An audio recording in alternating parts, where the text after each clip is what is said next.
Welcome to the deep dive. I'm genuinely excited to jump into today's topic because, well, we're exploring something that has profoundly reshaped our digital world and how we approach just countless tasks. hmm I mean, think about the numbers. ChatGPT hit 1 million users in just 5 days, then a staggering 100 million in 2 months. Incredible numbers. Right. That's an unprecedented surge. It completely changed how we think about everything from translation, text summarization, creative writing, even complex problem solving. Yeah, the landscape just shifted almost overnight, it felt like. So how did we get here? Today, we're taking a deep dive into large language models, or LLMs. We're Yeah. using hands-on large language models by Alammar and Maarten Grootendorst as our guide. Right. And this book, it really stands out with its intuition-first philosophy, Mm. aiming to cut through the hype and give us clear explanations with practical, runnable example. Which is so needed right now. Yeah. It's fascinating just how quickly the field of language AI is evolving.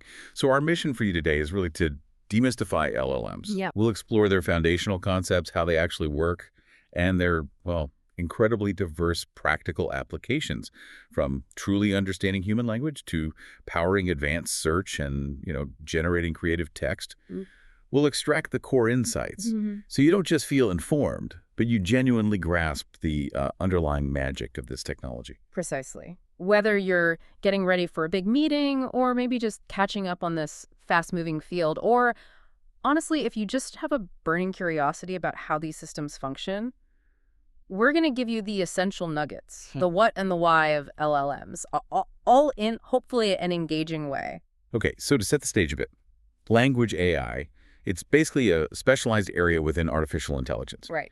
Its core focus is on building computer systems that can understand, process, and crucially generate human language. You'll often hear it talked about interchangeably with natural language processing, or NLP, NLP, yeah, heard that a lot. especially now with the success of modern machine learning. So while AI itself is about creating intelligent machines, language AI specifically applies that to the intricate world of human communication.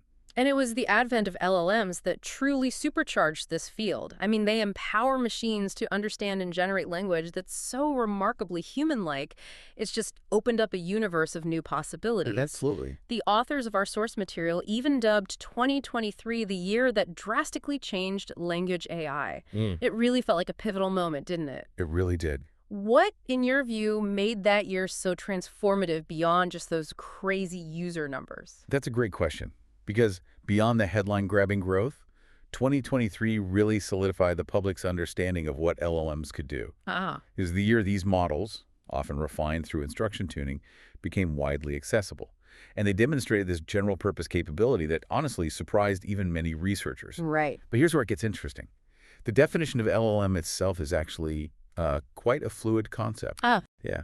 Initially, it primarily referred to generative, decoder-only models, like the GPT series. Okay, the ones that write text. Exactly.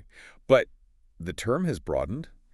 It now also encompasses representation models, which are encoder-only, like BERT, or bidirectional encoder representations from transformers. BERT, right, heard of that one too. More for understanding. Precisely. Understanding, classifying. But the common thread, though, across all these powerful models is their two-step training process. Okay. First, there's pre-training. This is the truly monumental effort. It consumes the vast majority of computation and time. An LLM is trained on an enormous corpus of internet text. Huge amounts. Yeah. For instance, Llama 2 was exposed to a staggering 2 trillion tokens. During this phase, the model learns the intricate dance of grammar, context, language patterns, everything. Wow. The result is what we call a foundation model, or base model. It's powerful, but at this stage, it doesn't really follow specific instructions very well.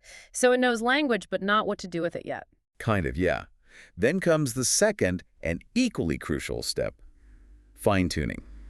This is where you adapt that massive, pre-trained model for specific tasks, Ah, okay. like text classification, or, critically, teaching it to follow human instructions.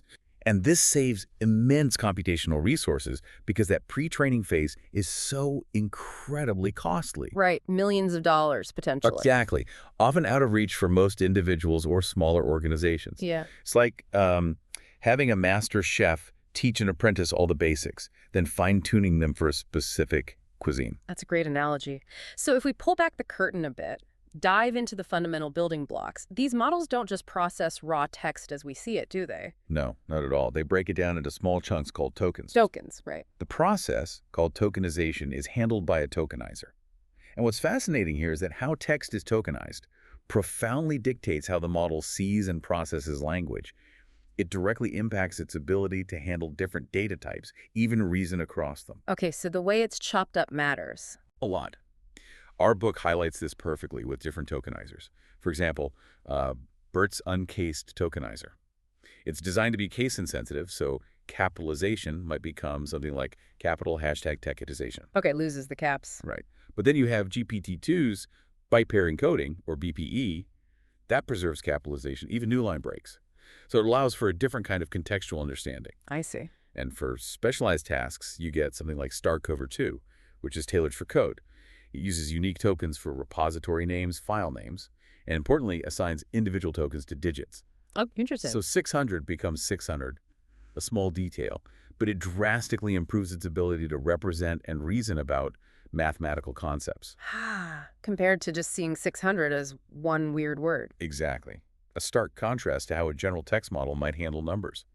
And now we're also seeing dedicated chat tokens, like user and assistant, in models like Phi-3. Right, to structure the conversation. Specifically designed to structure and understand conversational interactions. It's subtle, but like you said, critical. It absolutely is. So if we connect this to the bigger picture, these tokens are created and then they're transformed into, what was it, embeddings. Exactly. Numeric representations called embeddings. Think of these as vectors, essentially just a list of numbers, maybe 50 of them for each token, like in the classic word-to-vec algorithm. Okay, numbers that mean something. Yes, they're designed to capture the semantic meaning of the token. Word2vec, for instance, learns these embeddings by predicting neighboring words in sentences. Right. It's why if you look up the embedding for king, you'll find words like prince, queen, and emperor have embeddings that are numerically close together. The model has learned their semantic relationship purely from context. Just from how they're used in text. That's clever. It is. And what's truly fascinating is how adaptable this concept is. This same algorithm, Word2vec, can be used to embed songs based on playlists. No way. Yeah, you treat songs as words and playlists as sentences, and suddenly you have a powerful system for recommending similar songs based on their co-occurrence. Wow. Okay, so this vector idea is pretty fundamental. Very. This idea of representing complex data as vectors and using their proximity to infer relationships. It's this underlying power that the transformer architecture then just takes to the next level. So once we have these tokens and their number representations, the embeddings, how do these powerful models actually work their magic? The engine behind all the recent breakthroughs is largely the transformer architecture, right? That's the one. You might recognize the name from the seminal 2017 paper, Attention is All You Need. A classic now. Right. That paper was a game changer, not just because it offered faster training through parallel processing, but because its reliance solely on this attention mechanism allowed models to grasp relationships between words, no matter how far apart they were in the sentence. Which was a huge limitation before. Exactly. It unlocked this unprecedented level of contextual understanding. And when we talk about transformer models, we broadly distinguish between two main types. One is the encoder-only architecture, exemplified by BERT, which we touched on. Right, for understanding. BERT is fantastic for representing language. It excels at tasks like text classification, clustering, semantic search. It learns to distill the essence of an entire sentence into a single representative token, like a master summary. And it trains using masked language modeling. The fill-in-the-blanks thing. Exactly, like a sophisticated fill-in-the-blanks game. It helps the model learn context by predicting those missing words. Okay, and the other type? That's the decoder-only architecture, like the Generative Pre-trained Transformer, or GPT, which also emerged back in 2018. GPT, the famous one. These models are built for generative tasks. They essentially take in some text and attempt to auto-complete it. Just predict the next token over and over. Precisely. And when these base models are further fine-tuned as instruct models, they become the powerful chatbots we interact with, capable of following incredibly nuanced directions. Gotcha. And there's this concept of context length or context window. Ah, yes. Crucial.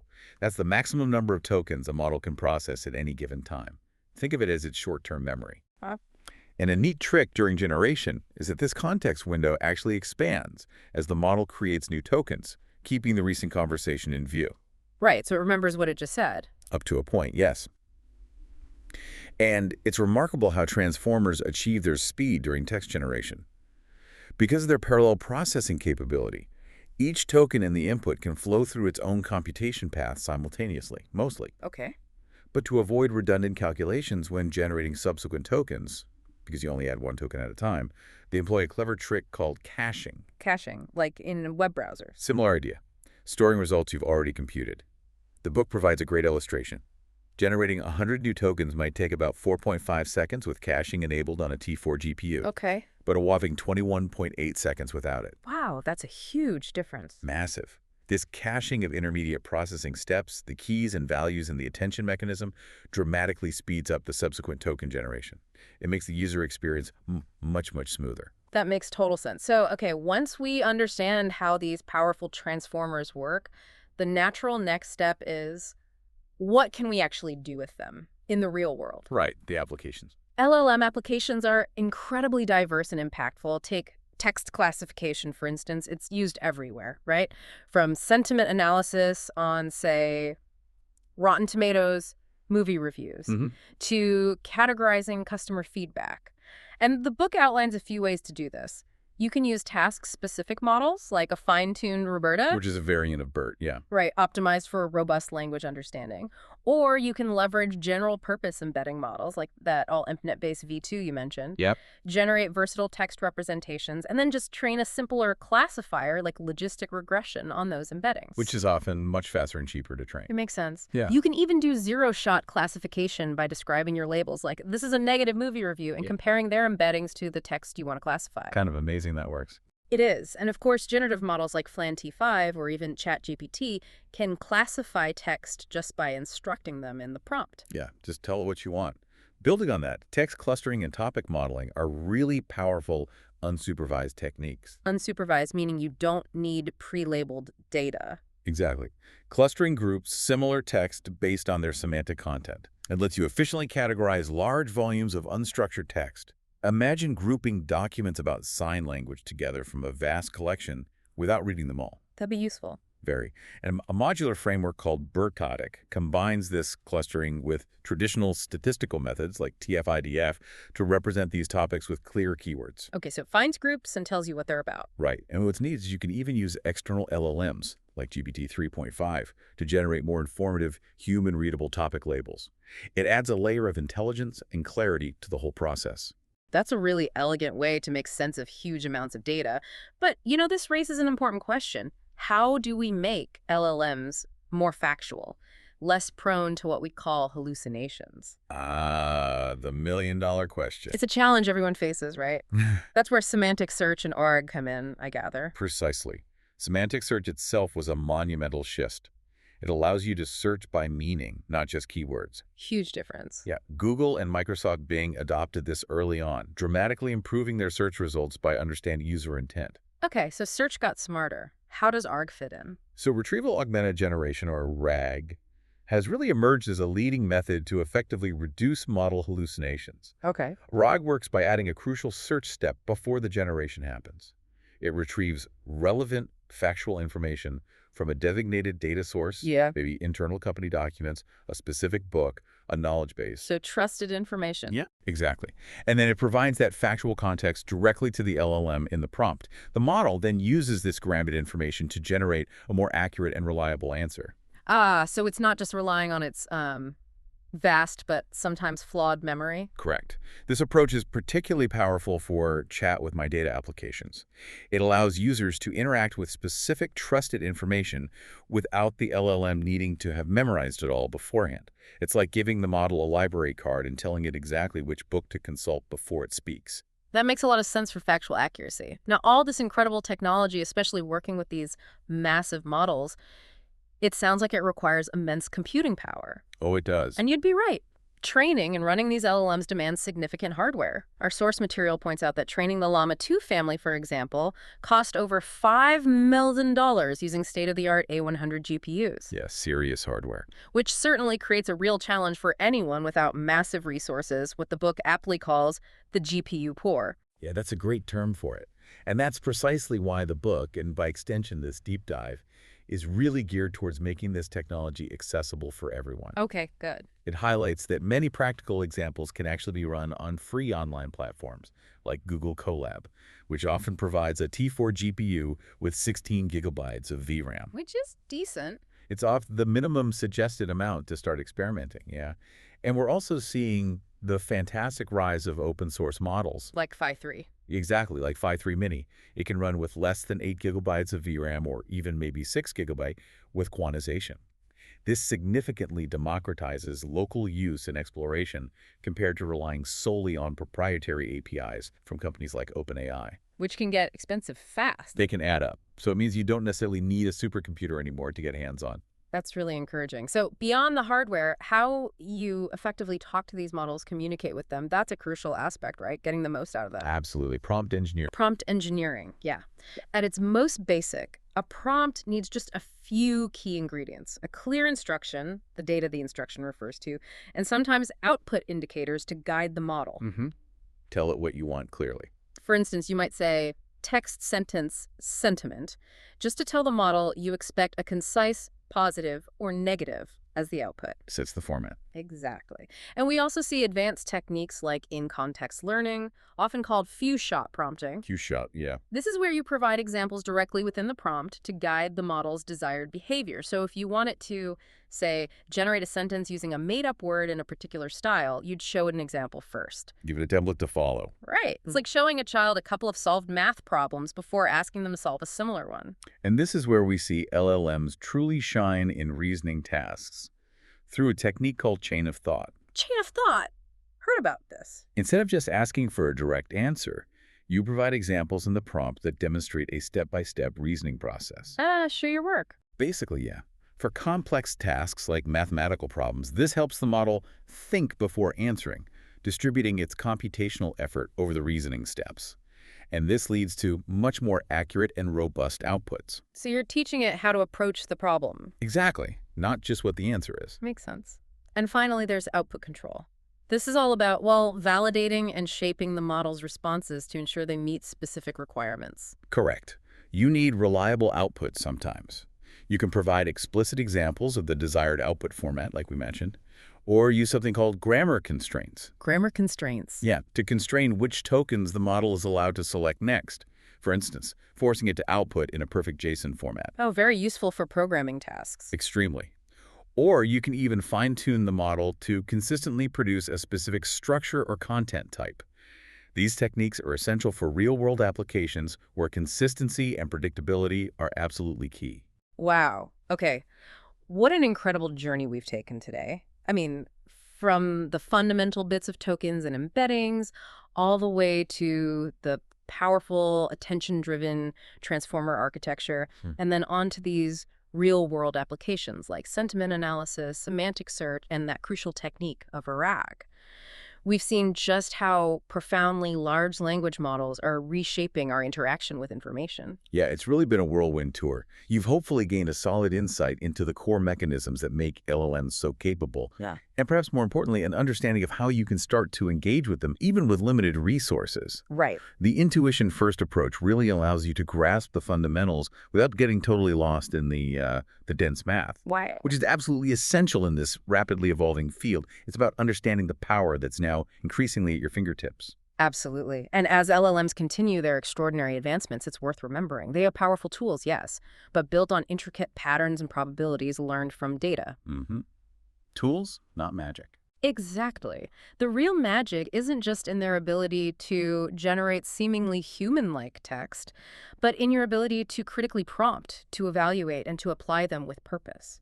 The question really isn't whether they can understand us, but maybe how we will choose to understand and effectively direct them. That's a great point to end on. That's something truly worth mulling over.